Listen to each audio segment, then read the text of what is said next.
Oke, di sini gue Septa Nugraha. Gue di sini akan menjawab beberapa pertanyaan yang telah diajukan untuk memenuhi mata kuliah Fisiologi Nutrisi. Oke, lebih pastinya ikutin aja video gue.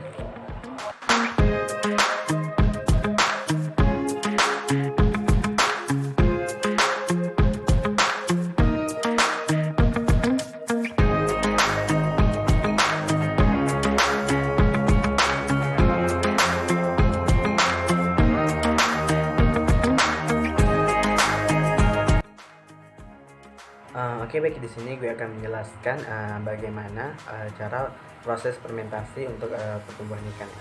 Jadi begini, fermentasi itu merupakan proses pemecahan senyawa organik menjadi senyawa yang lebih sederhana. Itu dengan melibatkan mikroorganisme. Jadi menurut Ganjar pada tahun 1983 itu fermentasi itu adalah suatu proses perubahan kimiawi dari senyawa organik, terus yaitu karbohidrat, lemak, protein, dan bahan organik lainnya, baik itu di dalam keadaan aerob atau anaerob. Nah, jadi melalui kerja enzim yang dihasilkan oleh mikroba, jadi fermentasi bahan pangan ini mampu ya mengurai senyawa kompleks menjadi sederhana sehingga siap digunakan untuk larva. Jadi selain itu sejumlah mikroorganisme yang diketahui itu mampu ya mensintesis vitamin dan asam amino tertentu yang dibutuhkan oleh larva hewan aquatik. Jadi manfaat fermentasi ini itu adalah antara lain dapat mengubah bahan organik kompleks seperti protein, karbohidrat, lemak menjadi molekul lebih sederhana yang telah dijelaskan tadi, dan itu mudah dicerna, mengubah rasa dari aroma yang tidak disukai menjadi disukai oleh sintesis protein bagi untuk hewan itu sendiri.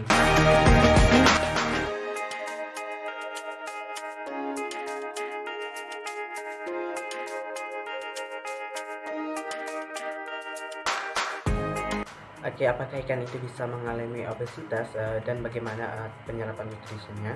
Ya, ikan itu bisa mengalami obesitas.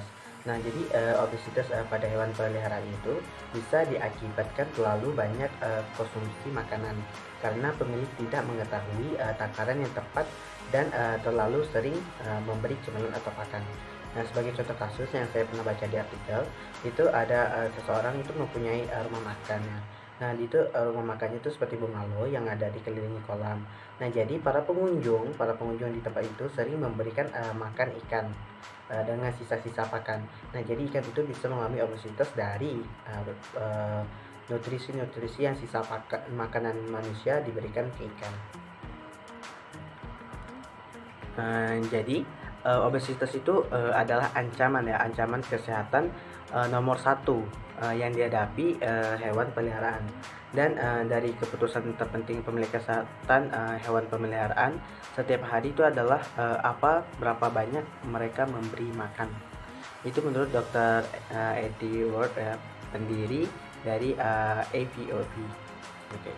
Nah, jadi jika merasa ikan Anda itu gemuk, itu anggapan yang salah. Kenapa? Karena ikan yang obesitas itu mengalami berbagai macam masalah kesehatan. Okay.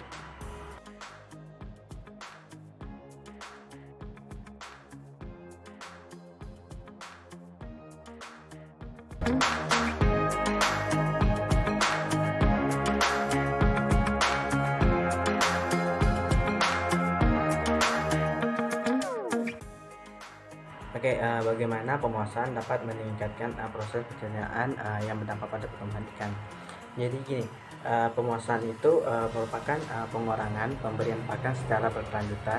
Nah, itu pada waktu tertentu. Jadi pemuasan secara periodik itu 1-3 hari itu menunjukkan pertumbuhan yang relatif sama antara ikan yang dipuasakan dengan yang tidak dipuasakan. Jadi ada penghematan pakan sebanyak 15-40%. Jadi pada pakan yang telah dipuasakan, hal ini dikarenakan ada pemuasaan menyebabkan aktivitas enzim protase pada pencernaan itu menurun. Jadi sehingga pada saat pemberian pakan kembali itu memicu peningkatan aktivitas protase ikan. Jadi ikan yang dipuasakan selama 1, 2, atau 3 hari kemudian diikuti dengan pemberian pakan kembali, maka ikan akan mengalami biasanya itu hiperfagia, di mana hiperfagia itu adalah periode nafsu makan yang bertambah pada ikan, tapi pada 2-3 hari akan mengalami penurunan nafsu makan kembali, seperti itu.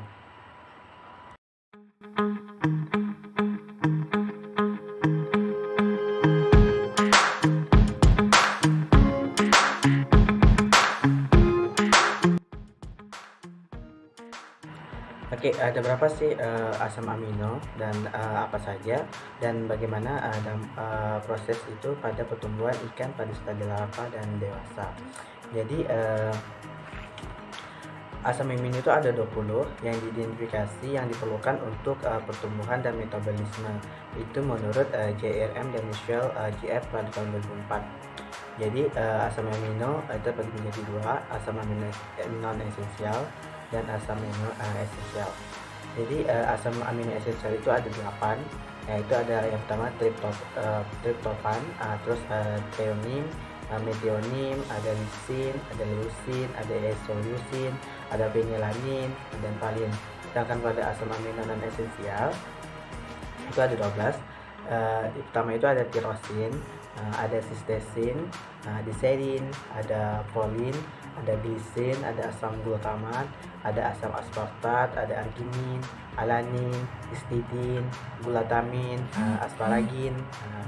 Oke. Jadi histidin ini merupakan asam amino esensial bagi pertumbuhan larva dan anak-anak ikan. Nah, histidin ini diperlukan untuk menjaga keseimbangan dalam tubuh dan perubahan konsentrasi isoleucin, leucin, dan valin dalam serum dipengaruhi oleh peningkatan kadar protein pakan. Oke, jadi untuk asam amino pada pertumbuhan stadia dewasa itu biasanya digunakan asam amino esensial untuk pertumbuhan ikan. Jadi ada 8 asam amino esensial tadi, itu ada triptofan, threonine, methionine, lisin, leucin, isoleucin, phenylalanine, dan valin, seperti itu.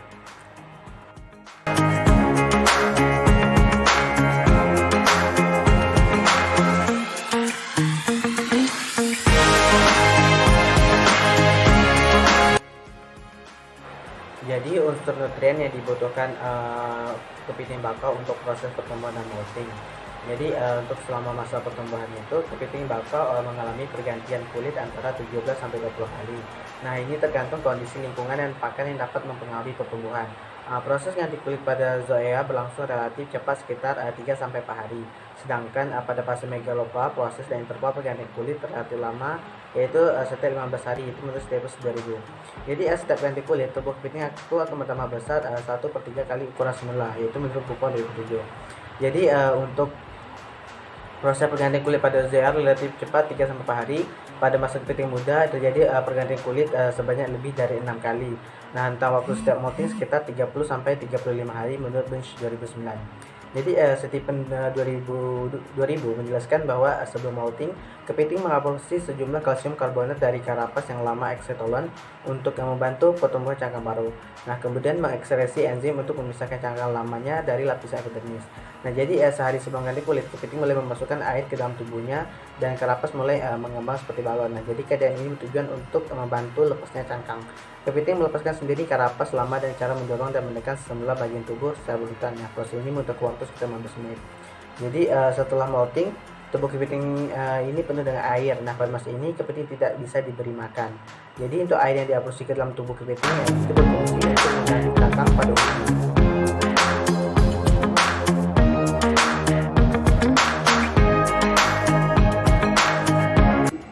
Oke, di sini gue akan menjelaskan kandungan nutrisi. Itu yang pertama pada ikan rujak. Nah, kandungan nutrisi pada ikan rujak itu cukup lengkap ya, yaitu ada 76,2% itu air, protein itu 12,14%, lemak 1,39% itu menurut Subagio et al 2009.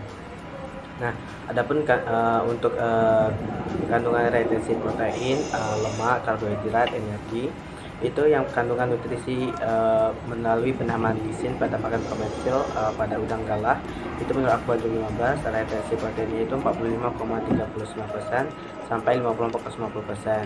Retensi energi 56,78%.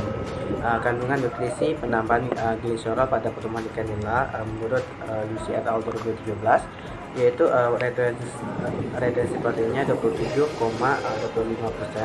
lemak 60,44%. Nah, sedangkan untuk pemberian pakan yang telah difermentasi probiotik itu mampu meningkatkan retensi protein itu 1,02%, karbohidrat 10,26%, lemak 7,22%. Nah, untuk perbedaan ikan nutrisi di ikan budidaya dan di alam, contohnya itu pada salmon. Nah, salmon liar itu ditangkap dalam salmon ya. Dan juga untuk komposisinya setelah ikan salmon itu dipelet itu mengandung nutrisi 150 gram, dan sementara hasil yang budidaya itu 5,6 gram. Nah, jadi salmon budidaya ini jauh lebih tinggi lemaknya, mengandung sedikit omega 3. Nah, lebih banyak asam lemak omega 6 dan 3 kali lemak jenuh. Nah, ini juga mengandung 46% kalori lebih banyak kebanyakan dari lemak. Salmon budidaya juga mengandung beberapa vitamin C yang ditambahkan ke pakan. Nah, sebaliknya salmon liar lebih tinggi mineral termasuk potasium, zinc dan besi. Jadi ada berbeda dari nutrisi yang ada di alam dan budidaya.